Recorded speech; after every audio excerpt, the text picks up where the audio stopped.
This podcast is a member of the Place to Be Nation family. Visit us at placetobenation.com, the only place to be in your pop culture world.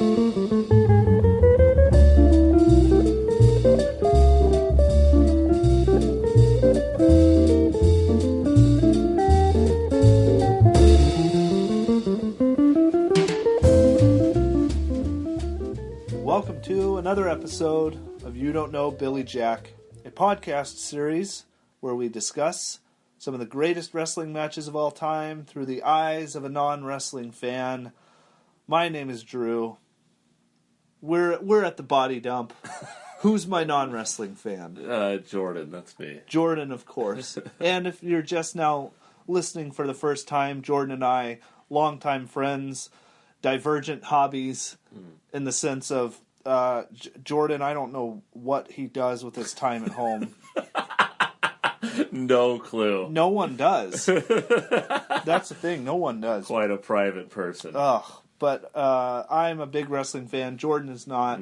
So I compiled a list of what anyone, just kind of what are generally considered to be some of the greatest matches of all time, and we're watching them together just to try to find some kind of like universal element in the storytelling that appeals to everyone, whether you're a wrestling fan or not. So it's kind of like what you would show an alien. Yeah, exactly. Right? Like this is it here. Yeah. Yeah. So yeah, I mean, Jordan, anything to add before we get started here? I really don't know how you spend your time. No, I know you don't, and I'd prefer to keep it that way. Well, yeah, I know. I'm trying to get in. I'm trying to. Why won't you let me in? I'm trying to know you, and I just can't. Yeah, I think you know me pretty well. There's a lot of things we can't mention here that you know about me. What a world! What a world we live in. Hazel had to tell me, my 2-year-old daughter had to tell me that you were working on something in your attic. Dude, the attic has become like such a big topic for all the kids. Yeah. Like they want to get up in the attic. Because they don't know what it is. Yeah. Yeah. Because it's an attic. Yeah. Yeah, I just started to put some flooring down there because you've probably never seen it, right? Of course I haven't. Yeah, it's nothing. It's just an attic, but I mean, it runs the whole house, and it's like it's unused space. So how tall is it? It's like you could walk you could walk it up and down the center. Yeah. So it's probably like 8 feet in the center. It's got a good amount of space. It tapers pretty quick, and then there's the crossbar. So it's not a clean walk. Right. You're doing a lot of ducking, but I mean the kids, because I took the cousins. The Holland kids up there, and they can run around up there. Yeah, because they're little. So I put some subflooring down so that they could walk around, because it's all it is just the beams. The beams, yeah. Of course, John went up there and he almost put his foot through the ceiling. Yeah, of course he did. And he bowed like. Anyway, but no, Jordan, what is this? Just crank, like Lindsay saw that the ceiling swelled, all these cracks, and then it just sucked back in. Yeah. So there you are. But there you are. That's what I do. I finish attics. That's what I work on the attic. Working on the attic. Grandpa's addict. Grandpa's addict. Dear, dear, dear. All right. Well, the match we're watching today. So this is going to be one of our more interesting episodes, I think. The next couple actually. But so this is a match. The match is Mitsuharu Misawa, our first Mitsuharu Misawa match, versus Toshiaki Kawada. The date 6/3/94. All Japan Pro Wrestling. So we're back in All Japan Pro Wrestling. So this is a match that's generally, you can just say when you're talking about wrestling matches, you don't have to name the people. You just say, 6/3/94. And that's it. Everyone knows what you're talking about. So this is going to be one that's pretty interesting. I'm struggling with how much I need to tell you about before and during the match, to give it the context. Yeah, that's the thing. That I'm really struggling with that because there's so much. I guess I'll just ask you, how much do you want me to tell you about? I think probably for the sake of what we are doing, you should keep it as minimal as you can to keep... I'm going to need to know something. Yeah. Because, we can't just drop in blind, I don't think, maybe. But yeah. But I think keeping it as minimal as possible would be good for me. Okay. So I don't get influenced, otherwise. Yeah.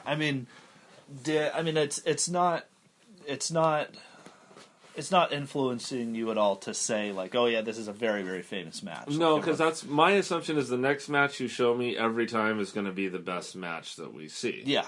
Because that's what it is. Yeah. That's just the assumption. Yeah. Because it could be. Yeah. And if not, it's on a rankings list of the best. So. Yeah. So let's get into it here. So, of course, as always, we will be doing a live watch of the match, discussing anything that comes up along the way, and afterwards I will ask you a series of questions. So, again, not on the WWE Network, of course. This is from All Japan Pro Wrestling, so we are starting it on the file we have. It starts on the VAP video intro. So it's at the very beginning of that. The little 3 comets or whatever the hands haven't formed yet. So we're starting here. It's just space right now. So, if you are looking for, it's from a certain download site that you may or may not be aware of, everyone. So anyways, we're playing it from there, and 3, 2, 1, play. Everyone who hears this is going to know exactly what you're talking about. When you're like, it's before the hands form. Well, yeah. The VAP video. That's just so funny to me. Yeah. It's an awesome intro, by the way. Yeah. Like, that's cool. That's really cool looking. Yeah. Like, you know what that is. And this is the All Japan music, of course. So this is like, man. This is good. This is good material here. So what is that word or words that just came up? I have no idea. So in the green is Mitsuharu Misawa. In the black is Toshiaki Kawada. Mitsuharu Misawa is the Triple Crown champion. Okay. Now, if you remember Jumbo Tsuruta, he was the Triple Crown champion. Okay. Yeah. And so, that's their big title. Got it. This is Budokan Hall. Cool. Yeah. That's Misawa. And he's got his belts. He's got his belts there. And it's cool, the Triple Crown, because it's 3 different belts. Yeah. So they have all 3 of the belts. That's pretty cool, yeah. And so we're backstage now in the dressing rooms. And this is something that All Japan would always do, which is really cool, is they would always show them getting ready for the match. Yeah. Which is a really, really cool presentation, Mm-hmm. Like, it really gives it, like, a real big fight type feel, And so this is sold out 16 or 17,000 people. Again, it's a lot of people. And they're chanting now for Toshiaki Kawada.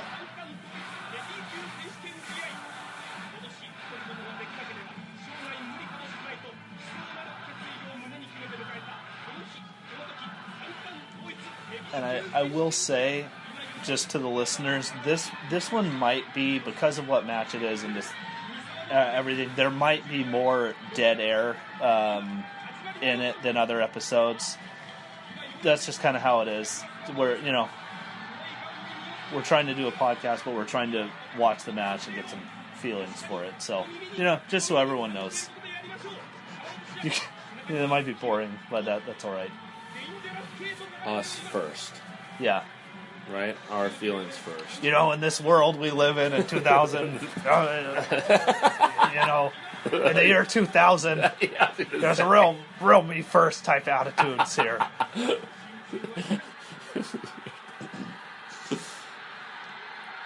So there he is. So there's Toshiaki Kawada. Listen to the music now.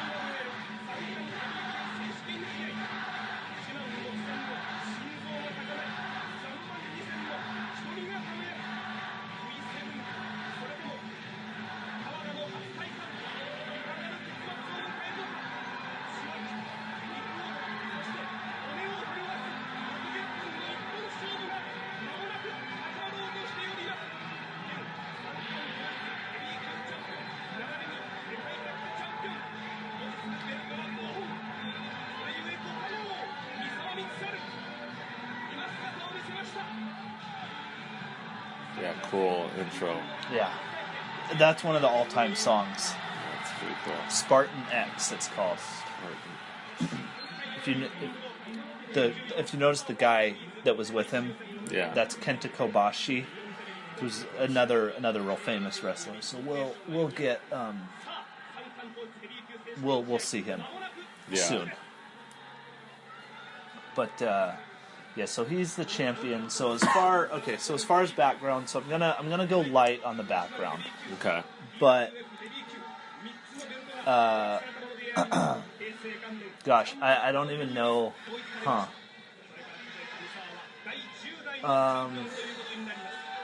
So this is what you need to know. Mitsuharu Misawa, he's the champion. Got it.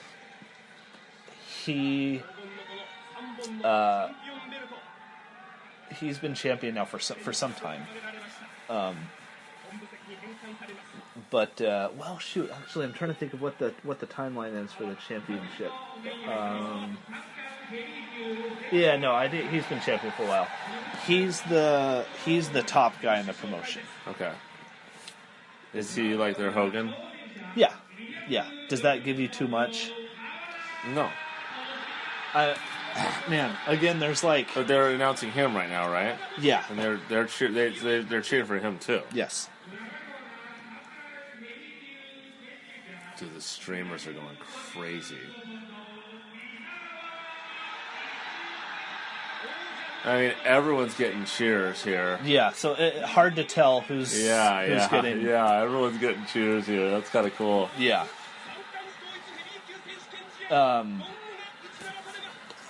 Gosh, so I'm gonna turn this up just a tiny bit. I don't know why. I feel it. Yeah. These uniformed men in the side around the ring, they're in these blue uniforms. Yeah. Who are they? So, that's like their, I guess, kind of stable mates, you would say, or like they're like team members. Oh, okay. Yeah. So, man. Again, I don't know. So what I'll tell you is this. Toshiaki Kawada, those two they've wrestled each other a lot over the past few years. He won a tournament. Kawada won a tournament to challenge Misawa. Got it. And they've had, like I said, they've had matches before. They're just vibing each other down right now. Yeah. And the crowd is definitely into it. Yeah. So, yeah, I'm gonna give you everything after the match. Sure. I'm gonna tell you everything. Yeah. You can also slow roll the thing out too, and give me pieces as appropriate if you want to. Yeah. Whatever you want to do. I don't know. It's like. Oh, so listen to the voice. Okay. You hear that? Who was that? Giant Baba. No. Yes. Yes. Giant Baba. So let me ask you this. You can tell everything that we've seen so far, this has like... There's a lot of weight here. Yes. Yeah, I mean, every move is like, everyone's hanging on it. And it's like they've been very deliberate in everything that they've done so far. Yeah. So like, let me ask you something. The intro, just the intro that we saw, you know? Yeah. Did that, like, make you feel something? Yeah, I mean, this has been the most serious match that we've seen, I think. Yeah. As far as vibe from the beginning. Yeah. Like, so I've seen this match several times. It, like, gets me every time. The intro, you know, like... Yeah, like filler. Right? Man. Well, does filler not get you every time? Filler gets me every time. Gosh.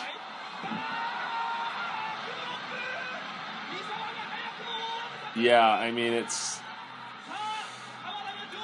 there's something going on here, because when the crowd isn't loud, it's like a hushed reverence to see what's going to happen next. It's not because there's a disinterest. Yeah. It's like the crowd is either booming loud or they're like waiting to see what the next blink is going to be. Yeah. Yeah. So you'll notice that there's, you know, one of the commentators is really, really crazy. Yeah. He's been going, which is like awesome, you know? Yeah. Yeah, because like right when the bell rang, he's like, he was like, I thought something happened. Yeah. And so and there's a guy that's been like that for the New Japan, which is real popular nowadays, you know. Okay. And it's very, very similar cases. Everyone loves those guys, you know. But they're like terrible announcers. Like anyone who speaks Japanese, you know, they'll say like, "Oh yeah," they're like, everyone hates that guy. Isn't that so good? Yeah, that's really good. So they've been really decisive about everything. Right now they're exchanging some kind of hold. Yeah. So the opening, we had like a strike exchange. Yeah. Misawa hit a big backdrop on Kawada. And then we're kind of resetting now. Yeah. And we're starting slow. Don't you just wonder what Giant Bob has got to say? I can think of is Hazel and Solomon wanting Giant Baba to come back to play.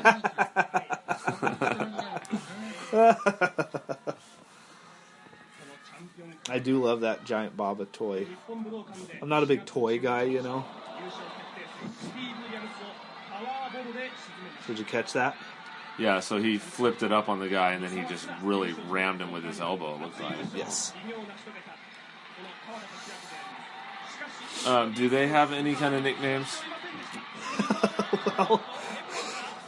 Well, Kawada is known as Dangerous K. Dangerous K. So just catch that. So Misawa went for a dive off the apron, which, remember, we've seen that before. What's an apron? The apron is the area outside the ring. Got it. Yeah. Okay. So remember we saw that in the Tenru match. Yeah. Yeah. Kawada countered it though with a big elbow.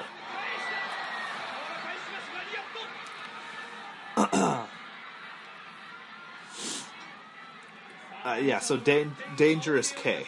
That helps me a little bit. Okay. Because I'm not good with Japanese names, so it's a little easier for me to when I'm, because I for the listener at home, I don't want to just be going this guy and that guy, because they need to know, or maybe they don't, but what we're talking about. Yeah. So so Dangerous K, he's part of a tag team, and it's really it's a stable actually. A stable is like a group of wrestlers called the Holy Demon Army.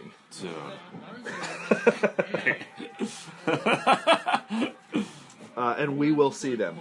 We will see them coming up. Do these guys are they still around in any way? Or did that kind of comes back to maybe what this has to do with the match and all that? No. Well, your cell phone is good. Your old ancient flip phone is.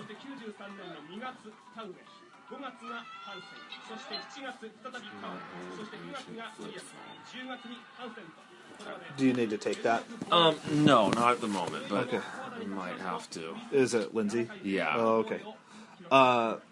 And so something else, Jordan, is we can just, after the match, we can start getting packed up and like we can just record the rest of it as we're driving home or whatever. So, okay. Kawada is retired. He like owns a ramen shop. He just started promoting a few shows, very small shows himself, with just like wrestlers that he likes and his friends, and you know, he'll have like I said, just small shows. Mitsuharu Misawa died in the ring. Oh, sad. Yeah. So it was, I think, 2009. What essentially happened was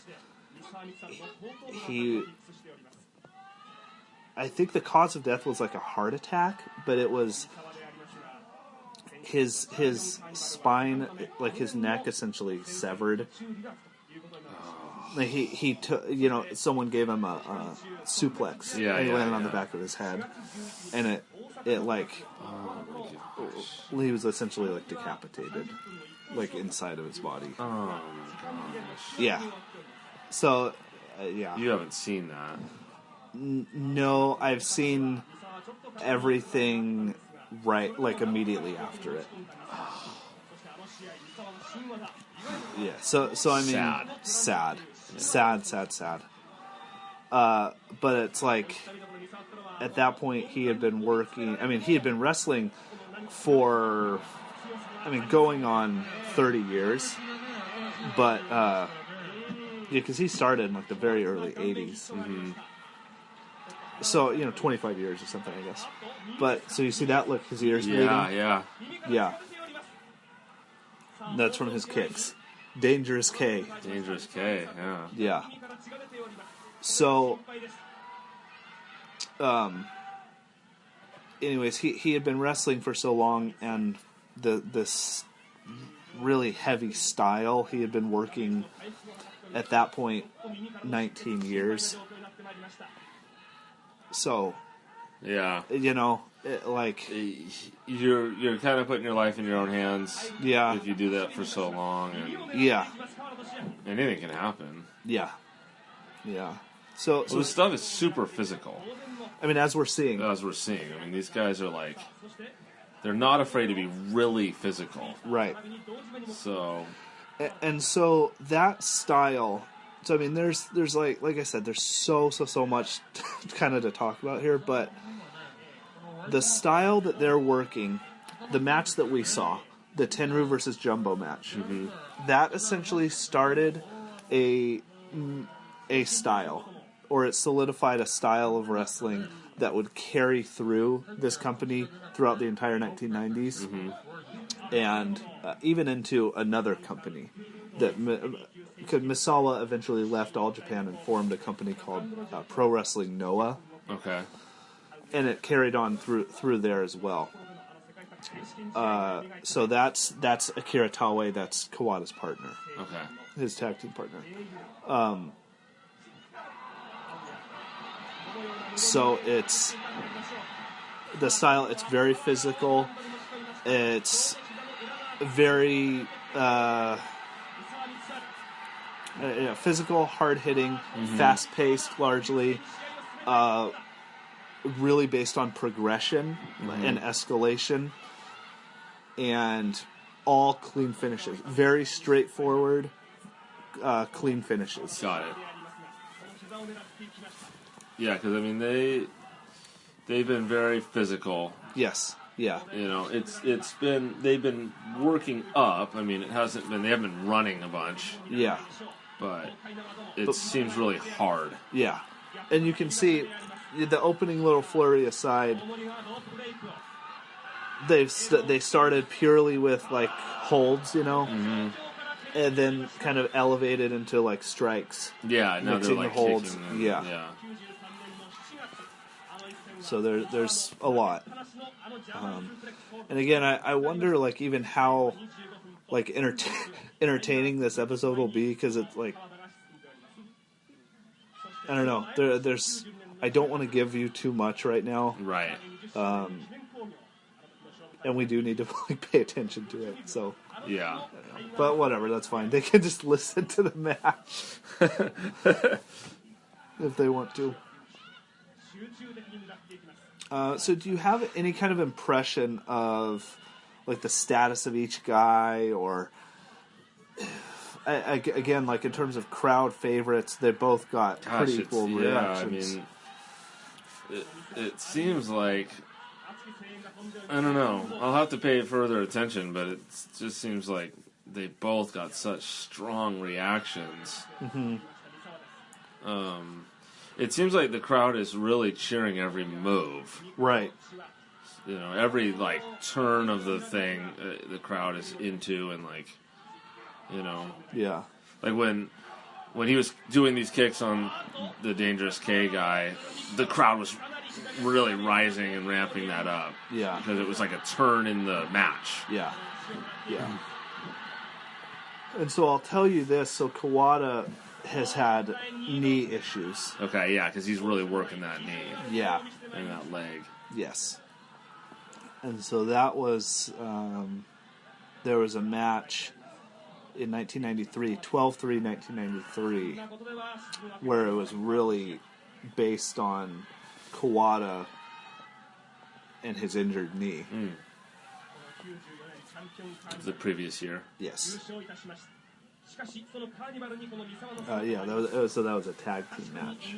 So, like, it's 1994. How available is this to, like, U.S. viewers? So it was available through, essentially, tape trading. Okay. So you could buy commercial tapes. Mm-hmm. So, like the VIP video, mm-hmm. This is a commercial tape. Okay. The video, the VIP video intro, the All Japan music. And so this may have been this would have been the only thing on it, because this is a longer match. Mm-hmm. So this may have been the one thing on the tape or something. Got it. So someone would be able to get it from Japan, and then they would make dubs and circulate, sell it or trade it or whatever. Yeah. So it was like old death metal. That was the big thing, was tape trading. Right. And that's how a lot of stuff circulated. So it was, tape trading in the 90s was how everyone got stuff. Yeah. And something else you can tell about these All Japan guys is they're legit big, heavyweight guys. You know what I mean? They're really dense and big guys. Yeah, and not super. They're strong. They've got muscles. Right, but it's mass. Yeah, they're not jacked. Yeah, yeah, they're just massive guys. Yeah. So has Vince McMahon seen this match? Well, no. Does he have any care or awareness to what was going on in the world there at this time? No. I would guess not. Just because it's Vince McMahon. Yeah. Everyone else has. But it's Vince, he's a psycho. Yeah. You know what I mean? Has Triple H seen this match? I guarantee he has. Okay. Yeah. At this point. Yeah. He may not have seen it until the past 3 or 4 years, but I would guarantee he's seen this match. Okay. So, what I'm wondering and getting at is, does wrestling recognize wrestling? In other words, do these guys all look to each other and study and wonder and kind of communicate, at least through viewership, on each other? Or yeah, so that's a really interesting question. So it used to be a lot of guys just wouldn't watch anything. Yeah, you know what I mean? Just like music and anything else. But, sure. Old school guys, they're not, they don't even know there's, various territories, or they're aware of territories, but they have no desire to watch them, or whatever. You know what I mean? Mm-hmm. It's very different now. Everyone has seen everything now. Now, independent wrestling is not something I'm very, very familiar with. Mm-hmm. So you caught that elbow there. Yeah. So I could be a bit wrong in this assumption, but in the 2000s, indie wrestling really exploded. WWE bought ECW and bought WCW, so there was a huge vacuum and a huge like choke point in wrestling, Right. So independent wrestling, there was a ton of people and nowhere to go, so it exploded. And largely the style of independent wrestling eventually grew into ripping off this style. And in my opinion, like a misunderstanding of this style and like using it in an improper context. But again, I'm not very familiar with it, and I'm kind of speaking out of turn. Yeah. So like that's but not. There is a recognition there of the international wrestling world. Yeah.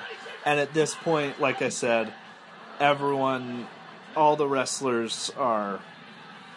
Because all the wrestlers, the other thing is all the wrestlers now are grew up wrestling fans. That's what I'm wondering and kind of thinking about. Yeah, because a lot of the old school guys weren't wrestling fans. Right. They were They're like wrestlers. burned out ex-athletes, or they were just wrestlers. Like that's just what they did. You know what I mean? So it's like... And that was their job, and like you're just this hard guy. Yeah, like, exactly, yeah. It's like outlaws, you know?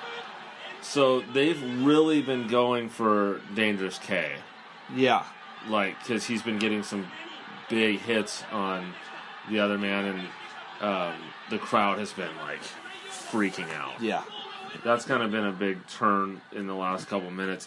They've started working on the ropes a little bit. Uh-huh. Like, they were doing all the holds. Yeah. And then they started introducing a little bit of other things on their feet. Yes. But when he was doing some stuff, the crowd was freaking out. Yeah.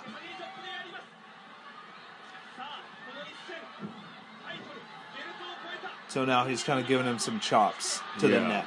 Kawada's chopping Misawa's neck there. Yeah. And you can feel everything kind of rising. Yeah. Yeah. Yeah, they're kind of doing the counting with the ref. Yeah. Even already, Yeah. And even though at this point they know, the match isn't ending. Right. But...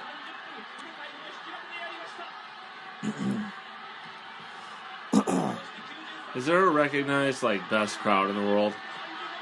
Is there a certain country or part of a country that's man, they're just, the best? I mean, probably Japan. Yeah. Yeah. Or, what some people consider is, WWE has a sub-brand called NXT. I've heard of that. You may have watched some of that with us one time, but I think those crowds are considered to be real good.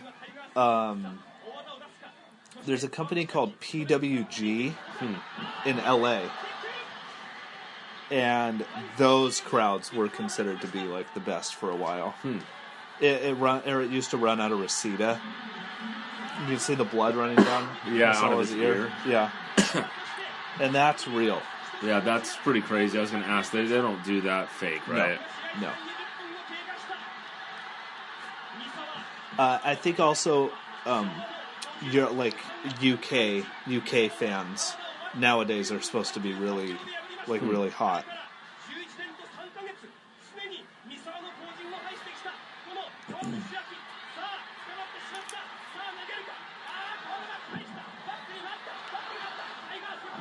So you see, there hasn't been a lot of... Oh, look at Misawa block that kick. Yeah. Yeah, the crowd is really live. Yeah. Just seems like you can live or die by the crowd, too, Yeah, of course. Like anything. Yeah. I wonder, is there a horrible crowd, or a place where the crowd is known to be terrible? Yeah, in Fukuoka, Japan. Really? Yeah, it's just terrible crowds. It's so funny. And then places in the middle of the country, Yeah. Or the Midwest. Yeah. But yeah, Fukuoka, it's always just a dead crowd whenever anyone goes there. Okay, now he's coming up on top of the ropes. Yeah. And so you saw, so he did a kind of a power bomb type move, a tiger driver that's called. But that was the first time really, again, outside of that opening flurry, you know. And so you can kind of feel the escalation there again. That announcer's going crazy. Yeah.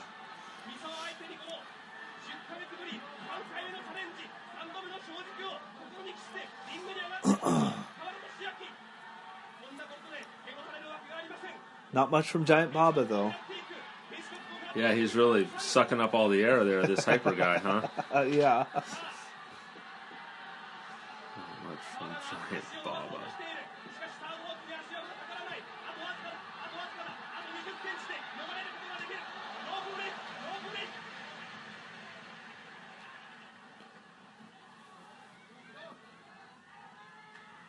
And so, again, like, is there any sense... I don't know. Is there any sense of, like, familiarity between the two? Or, I mean, I've kind of given you a little bit, but... Yeah. I mean, they're working well together. Yeah. And they're going pretty hard on each other. Yeah. Oh, I don't know if this is something you've picked up on or not, but when they shift from one guy on offense to the other, has that resonated at all with you? Yeah, a little bit. Yeah, I feel like you can start to feel that. Yeah. Yeah, I wouldn't have been able to like when we first started watching these. Right. I don't think, but so it is. There, it is a subtlety, I think. You know? Yeah. So, like, Misawa went off the top rope. Kawada kicked him. Right. That was a big moment and a big shift Yes. in the transition, Yes. or in the momentum of the match. Right. And so he hit him with an elbow. That's... Oh. And now he's up again. Dangerous K going. And so, I mean, you can see they're hitting hard. Yeah. Yeah, they're exchanging pretty hard. Yeah. And, yeah, they really do seem to be... it feels like they're on Dangerous K's side. The crowd? Yeah, at this point. But they are kind of cheering for everything, but... Yeah.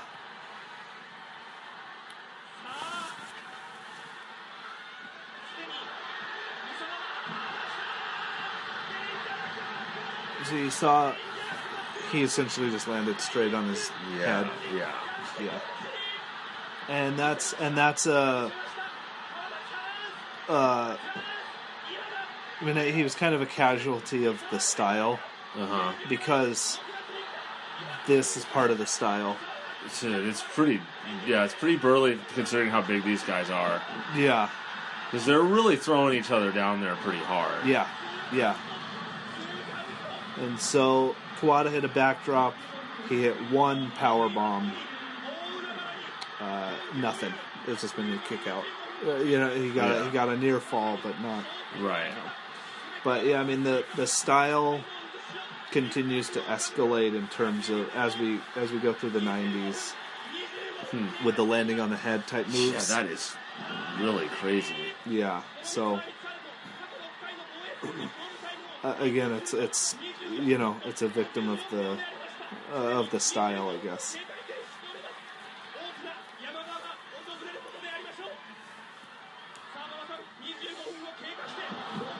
They're kind of like selling the impression that every hit really matters. Yeah. And that they're giving and receiving like a lot. Yeah. Because it hasn't been that long, but they're kind of in that feeling it mode, because they're hitting so hard. Yeah. And receiving the hit so hard. Yeah. They're kind of doing some rolling around and there's a lot of exhaustion. Yeah. Yeah, and I'll give you another little tidbit here, just stylistically. Yeah. Did you notice he rolled to the outside? Yes. That's a big staple. Is someone hits a big move and the other guy will roll to the outside to avoid getting pinned. I see. Yeah.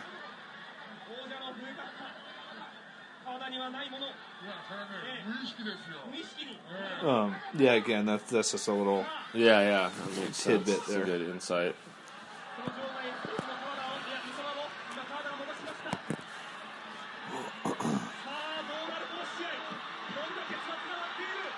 But I like that as like a psychology type thing, you know.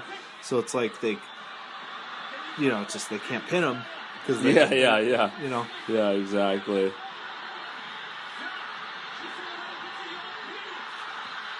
And so he's got 2 power bombs now. Oh.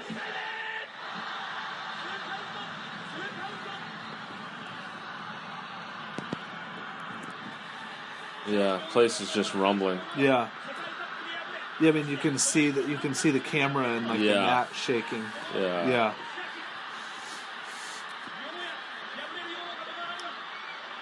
Here we go. So he's trying again for that move. For that power bomb move. Yeah. Uh-oh. Stretch plum, Jordan. What is that? What's going on here? It's a submission hold of his. It's really different. Stretch plum. Stretch plum.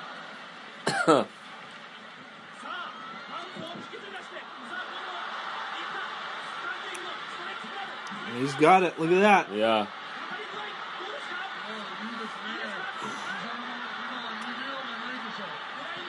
I mean, we haven't seen a hold work like that before. No, where he's he's just gyrating shaking around. the guy. Yeah, for sure.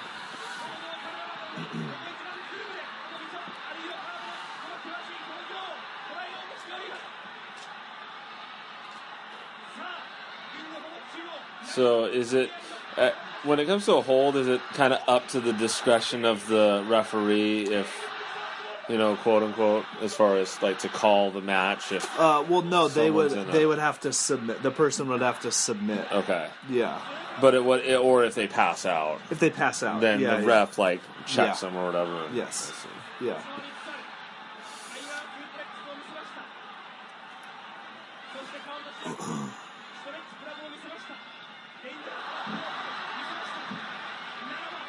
So you see Misawa hit one elbow, and it took him down. Yeah, he's really he's been pretty downed.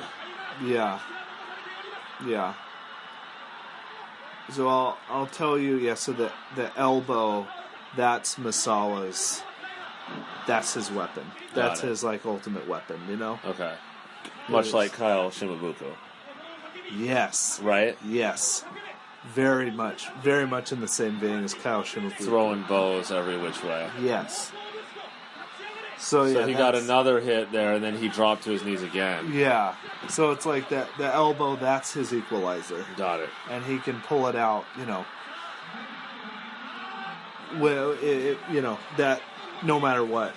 Mm-hmm. He throws that elbow out there. Yeah, and he can get some kind of an advantage.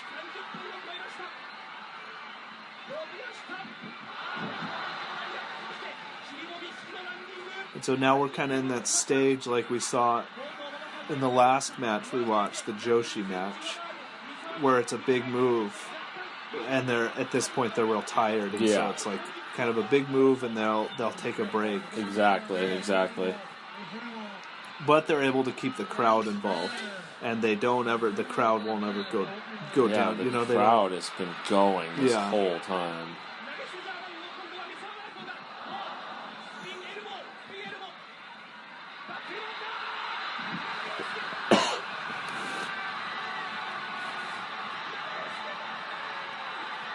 Yeah, the crowd is. I mean, I think the crowd's very important to me. Yeah. For a match like this, having no idea about it, it's it's entertaining and I can draw from it, but the crowd is really propelling it probably to the next level. Right. Yeah. And is that something like, I don't know if you can even remember the Flair versus Steamboat match, the crowd in that match. What if you can remember it one way or another? I can remember the match, but the crowd. I mean, that's. But I mean, that may speak to. Yeah. Like the Sangre crowd. Yeah, was a real element there. Yeah, you know.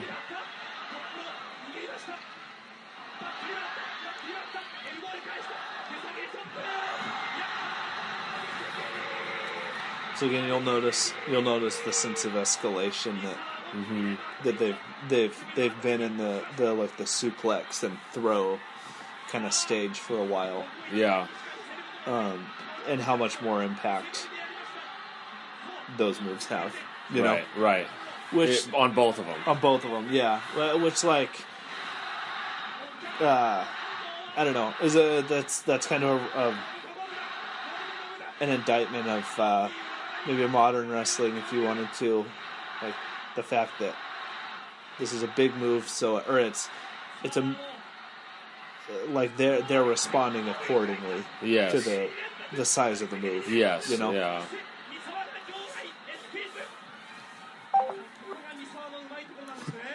You okay? My pacemaker is letting me know. Oh.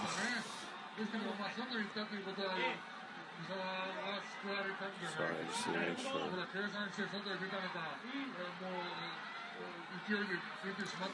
Can you receive pictures on that phone? Yeah, I can. Okay. And send. Oh, God. Wow.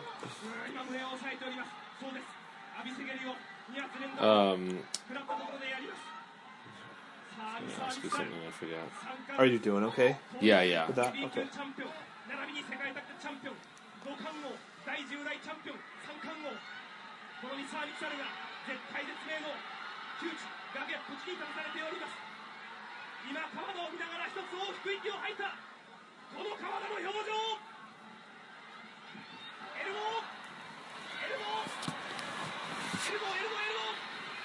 Well, so he blocked an elbow. Oh, yeah. Kawada blocked an elbow and he's followed up with some headbutts. Yeah. He does a lot of the neck chops, too. Yeah. Man, he's going on his head. Yeah. So his... Yeah, they're ramping it right now. Yeah. And that rolling elbow of his, that spinning elbow, you know, that's a big one. Yeah.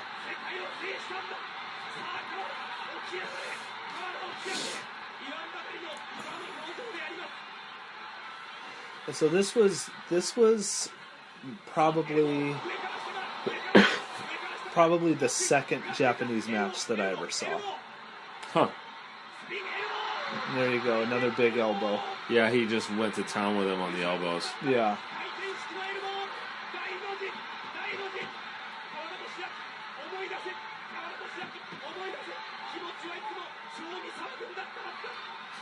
Yeah, that announcer is going crazy. Yeah. Which is it sounds awesome. Yeah, for sure. But void of any content, we have no idea. Yeah.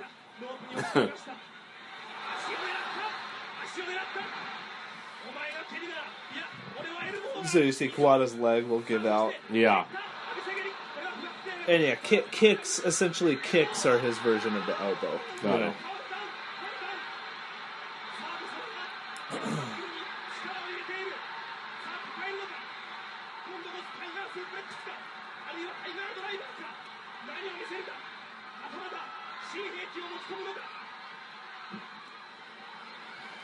Yeah, and so I'm... Ooh.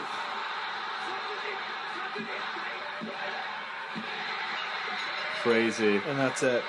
Yeah. Really seemed like the other guy was going to win. Yeah. Just, I don't know why I'm saying that other than it felt like that. Yeah. So that's it. And look at the crowd and look at everyone around the room. Yeah.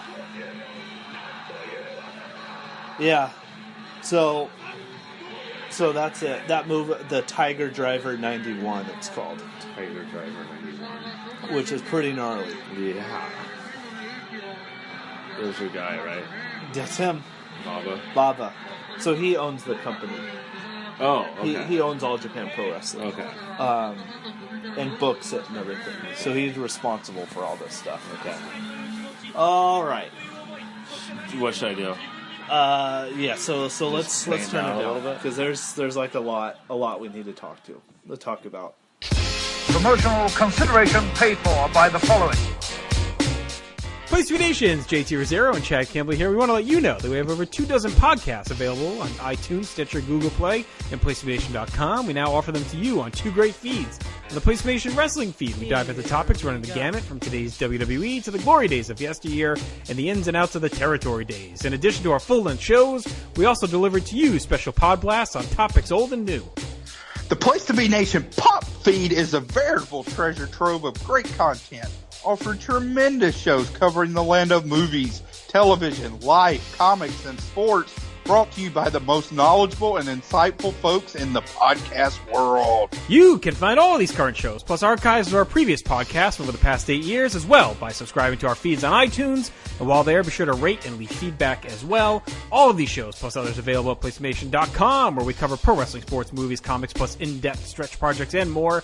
Be sure to support our site by using www.placetobenation.com/Amazon while doing your online shopping. And be sure to join us at our forum at bigelow34.proboards.com for all sorts of wrestling, sports, and pop culture discussion each and every day, where you can make your voice heard. We also want to thank our friends at Bonehead's Wing Bar, ProWrestlingOnly.com, and TheHistoryOfWrestling.com. Be sure to follow us on Facebook, Twitter, Instagram, and Tumblr as well. PlaceToBeNation.com, the only place to be in your pop culture world.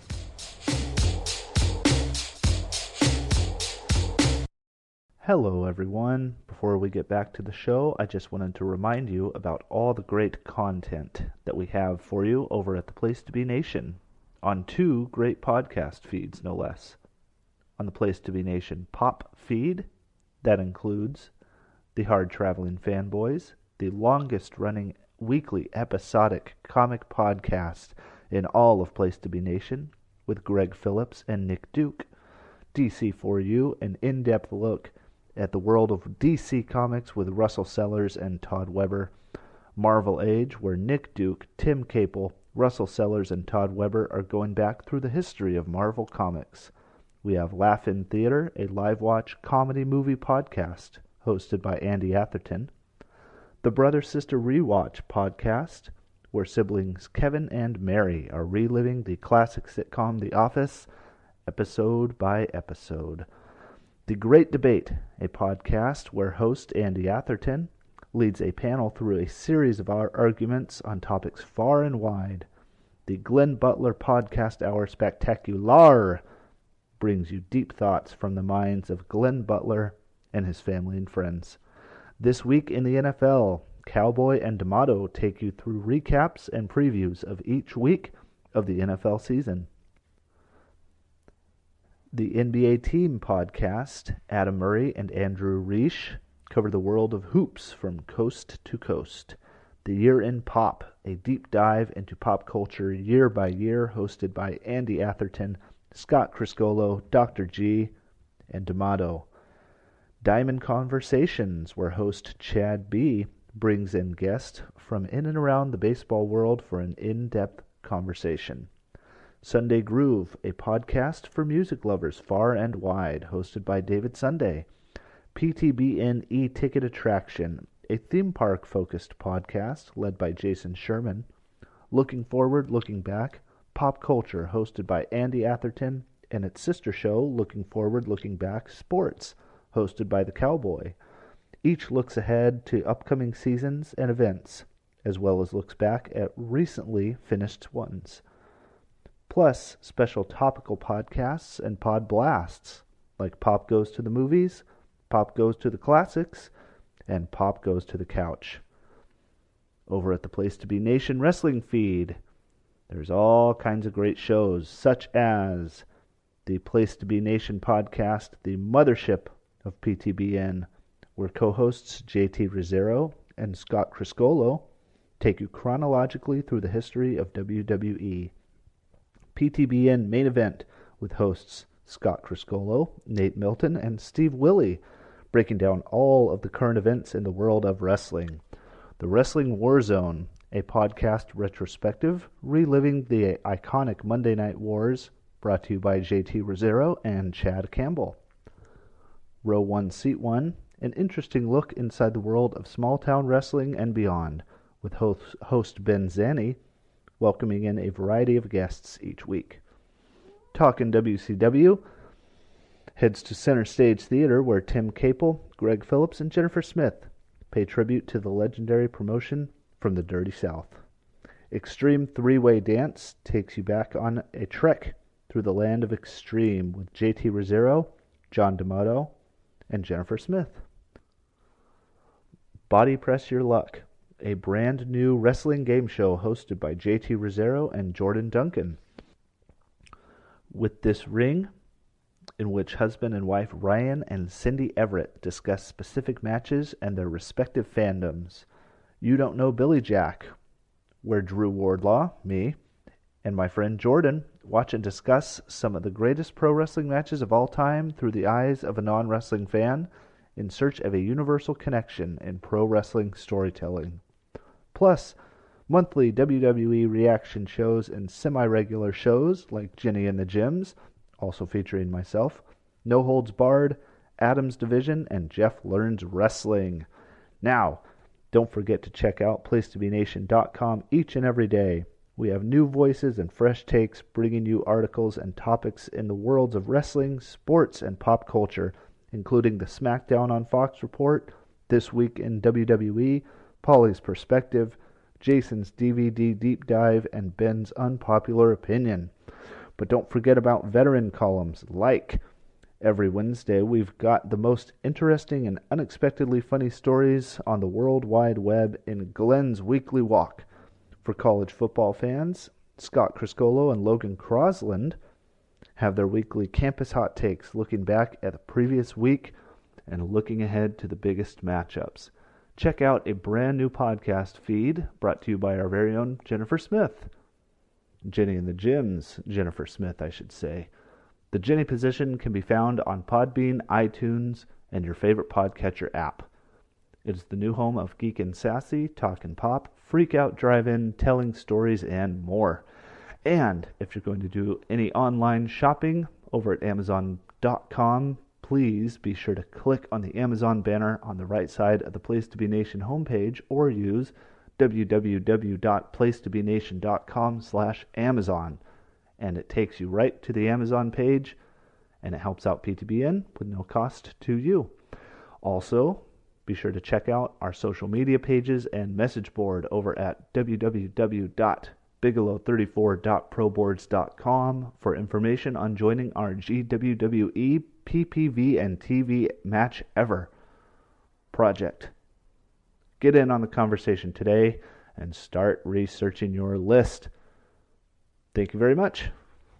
Now back to the show. So first of all, let me just we'll kind of get right into some questions here. So your general thoughts on that match. Yeah, so I thought that it was, to me, like as an outsider, it was well done and hard fought. Like they were hitting really hard. And they're big guys. And I loved the crowd. Yeah. But what's the female style of Joshi? Mm-hmm. Yeah, I think I'm kind of like, I like that. I think maybe a little bit more as far as the pacing and that. But yeah, it was like, that was a cool match. You could tell there was something to it. Yes. Like something special about it. I could tell, for sure. Yeah, like right off the bat, right? Right off the bat, I mean, you could feel it. In the presentation and the way that they handled each other and interacted from the beginning was like, there was something there. Yeah. For sure. Yeah. Okay. So, I'm trying to think like where to start. Okay, so the style of wrestling that this is in All Japan, it's known as the King's Road style. I don't know. I think Baba invented that. I don't know. So there's four guys. There's Mitsuharu Misawa, Kenta Kobashi, Toshiaki Kawada, and Akira Taue. There's Kobashi. So we know those two. Kobashi, that's Taue right there. Kobashi is with Misawa. Okay. So they're called the four pillars of heaven. Dude. Okay. And so the All Japan was built around these four people in the 90s. Jumbo eventually got there's a lot here. So what happened was Jumbo was the top guy in the promotion. He was getting older. Genichiro Tenryu, who we saw, he was the next guy in line to be a real, because he was a top level guy. He was again the next guy to kind of really be in line to take over the company. He left early in 1990 to start a different promotion. Jumbo was getting older, so Misawa, they kind of moved him up. Okay. He used to wear a mask. He was called Tiger Mask. The Tiger Mask number 2. There's been 4 of them. Dude. So he was Tiger Mask number 2. There's a very famous match where he's teaming with Toshiaki Kawada, and he pulls his mask off, and everyone knows it was Misawa anyways. He like pulls the mask off and throws it, and it's like huge. It's awesome. From there, he has a singles match with Tenryu, and beats him. Okay. It was not a title match; it's just a singles match, and he beats him. So there's the idea of a hierarchy. So it's like he's a higher guy on the card. You don't beat that guy. Right. So this was a pretty huge deal, and that essentially like made him. So he's the top guy, the ace of the promotion, all that.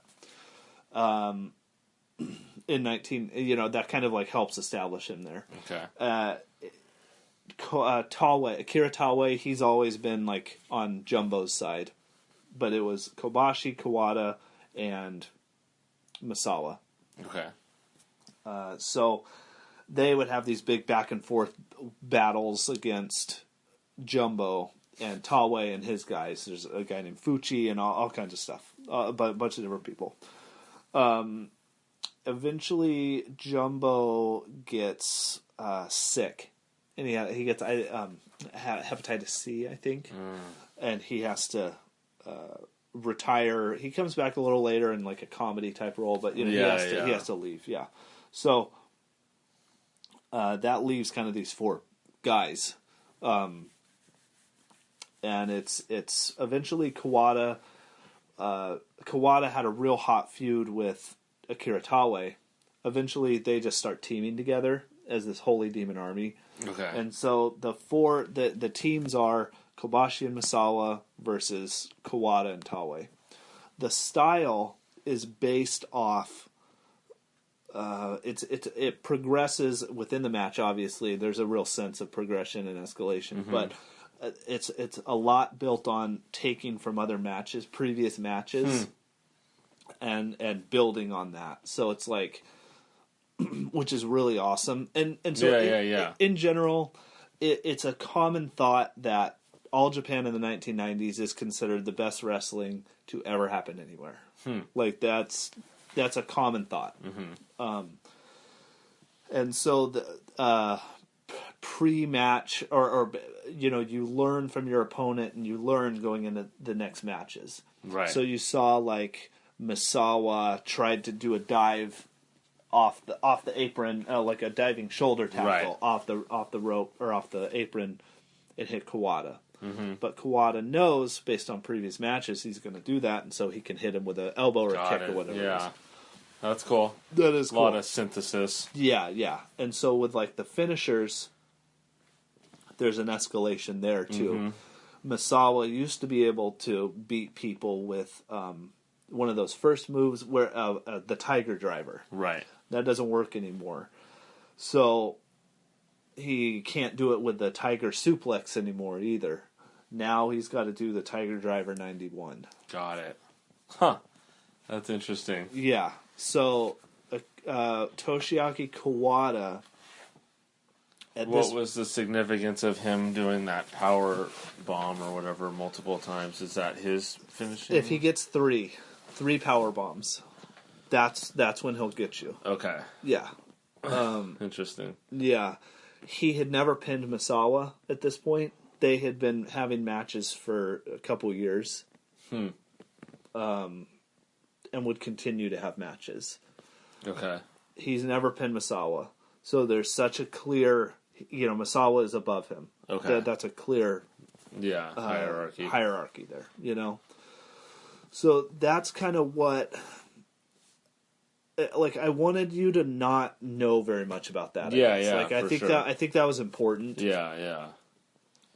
Do you think that would have changed much with the match for you? Having known that? Yeah, I think so. Yeah. Yeah, I think it enhances it. Kind of like, in any form where you can get some insight into the why of everything. Sure, yeah. It really helps add a lot of depth. Because what I saw was just on the surface. Right.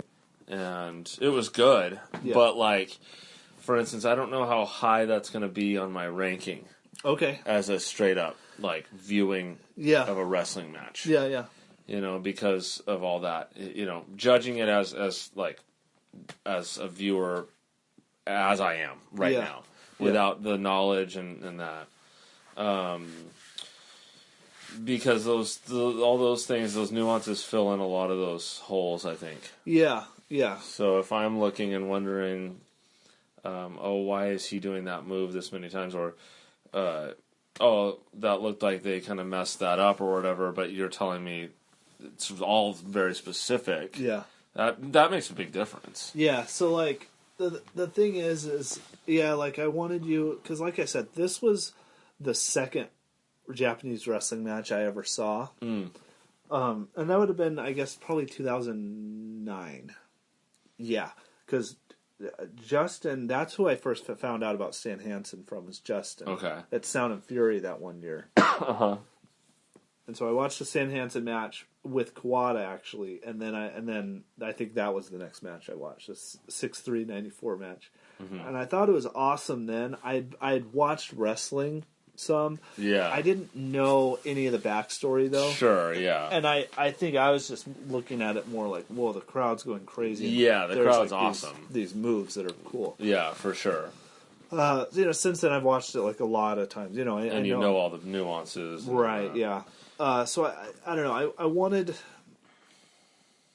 Well, like we talked about, I wasn't sure how much to tell you going into it, but I think it was good that we kept it like this. Yeah, I think so. My sense is that from the beginning of the match, or that intro and everything, you knew that this was special, but you didn't quite know why or how it was special. Yeah, that's it. Yeah. You can tell that, one of your questions is, can you see why this is, one of the... Well, don't I'm stepping jump ahead. I'm the host here. Oh, I'm sorry. I'll ask the questions. You're going to turn into Chris Hansen. Why don't you take a seat? This is going to turn into an indictment. Yeah. I'll ask the questions. No, sorry. No, just that, yes, I can see why. There's a transcendent element there. Yeah. But unlike some of the other ones, I feel part of that, they're not trying to spell anything out. And, right. It's a fans match, Yeah. But there's something special enough about it that it allows non-fans to see that it's something. Yeah. Yeah. And then I think the crowd's a big part of that too. Yes. Yeah. For sure. Because they give it such gravity. Big time. Yeah. Yeah. So we're kind of jumping around with the questions, but that's fine. So this match, the reputation of this match, this is if anyone. So the way you get into wrestling is you watch WWE. Sure. And then maybe you watch some independent wrestling. And this is probably already changed now because how available everything is. But so you watch maybe some indie wrestling after that, and then maybe you get into Japanese wrestling because all you ever hear about is the Japanese stuff. That's the best. Like Japanese wrestling, that's the real deal and all that. So like this is the default answer. What's the greatest match of all time? This is the default, one of a very couple default answers. And especially to anyone who's gone outside of WWE. Like I said, 6'3", 94. Everyone knows what that means. Sure. You know? So, like, I mean, this has, like, one of the biggest reputations of anything.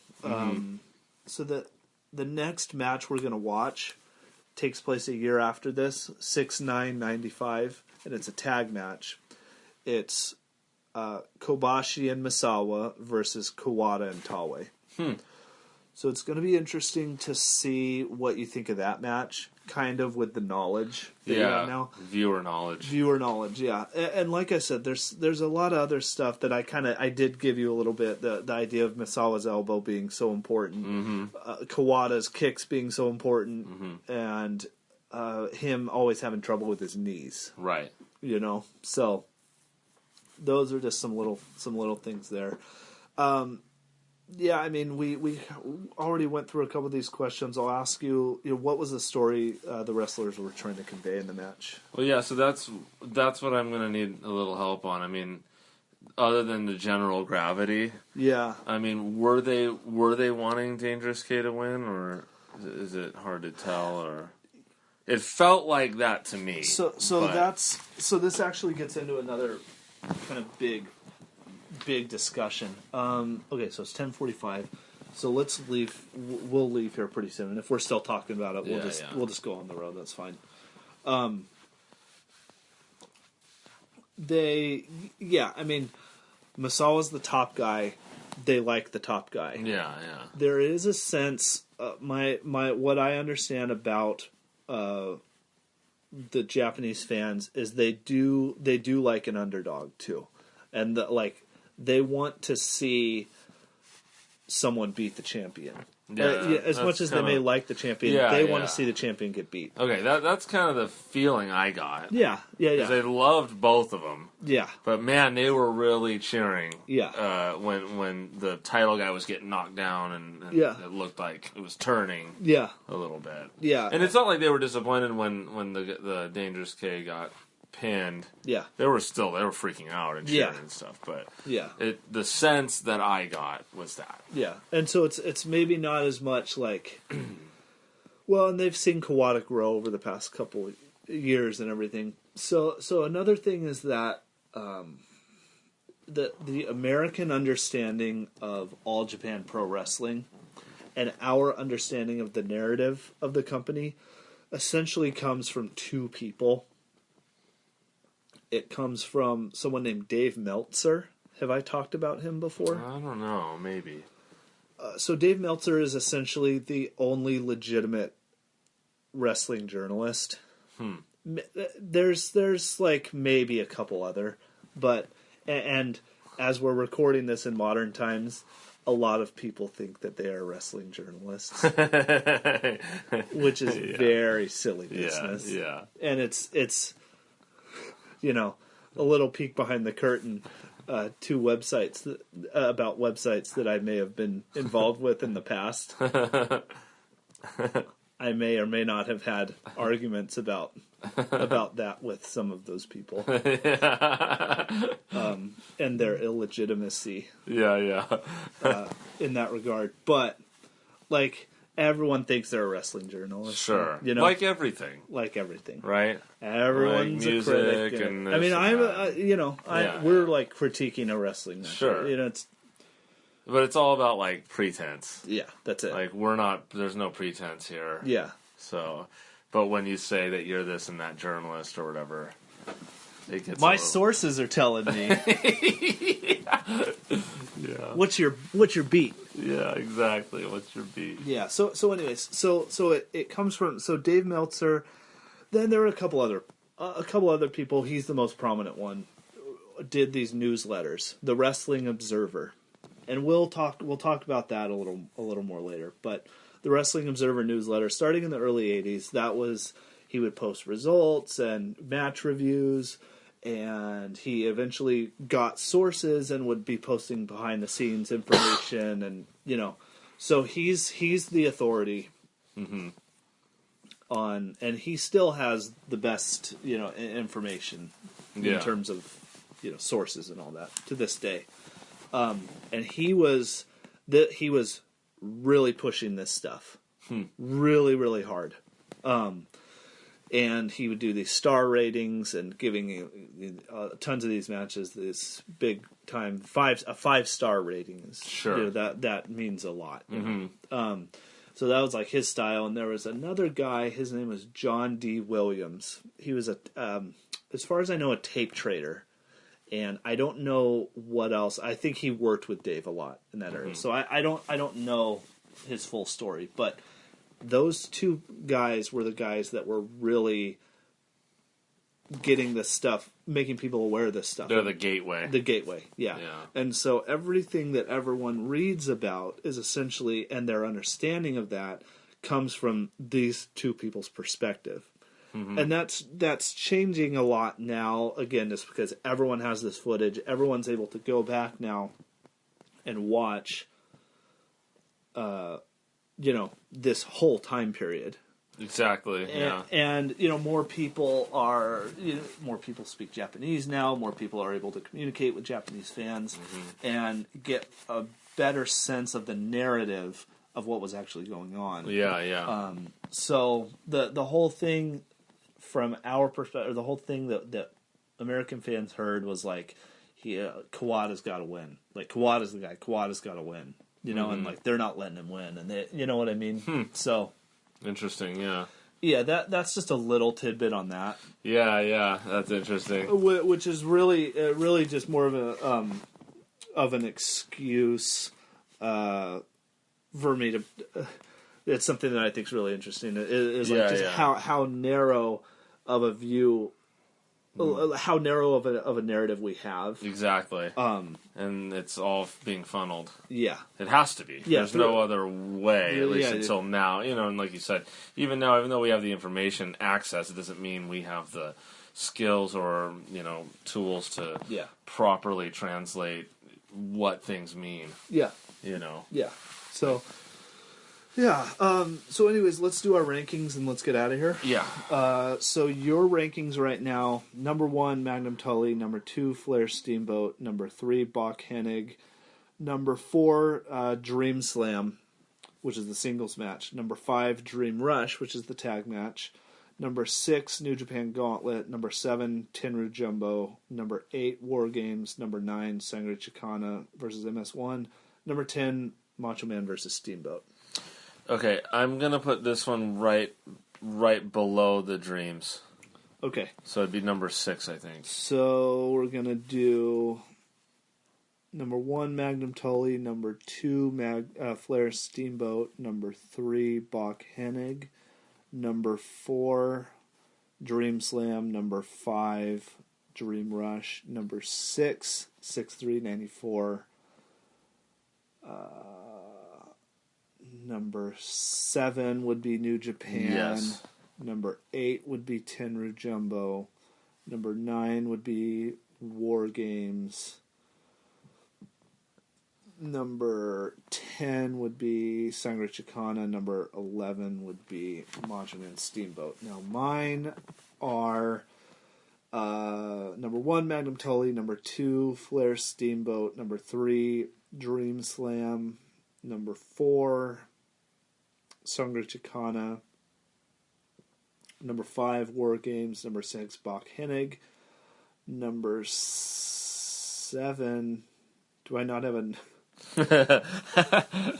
Do I not have a number 7 Rush on here? Tag? Oh yeah, Dream Rush tag. Number 8, Jumbo. Tenryu. Number 9, New Japan Gauntlet. Number 10, Steamboat. So this is going number 3. So it's going to be Magnum Tully number 1, Steamboat Flare number 2, 6394 3, Dream Slam number 4, Sangre Chicana number 5, War Games number 6, Bach Hennig number 7, Dream Rush Tag number 8, Tenru Jumbo number 9, All Japan Gauntlet number 10, and Macho Man Steamboat number 11. All right, there we go. Yeah, so it's going to be really interesting going forward now because we're going to watch a few other All Japan matches from the era. So it'll be interesting to see what you think. Yeah, definitely. With that knowledge. With that in mind, yeah. Yeah. So, so next time it'll be 6/9/95. That's another one where you just know. Yeah, yeah. You know the date. That's those who know, know. Yeah. So yeah. Anyways, any plugs? Do you have? How many square feet is your house? I don't know. I'm trying to work up some more with that attic. If I can finish the attic, maybe I can have them redraw the footage, get the value higher on the house. Yes. I don't know. Yes. That's it for my plug. Okay. Just attic work. Okay. I am on Twitter @_Burning Spirits. Thank you to the Place to Be Nation for hosting us, and that's all. That's it. All right. Bye. Bye. What you doing tonight?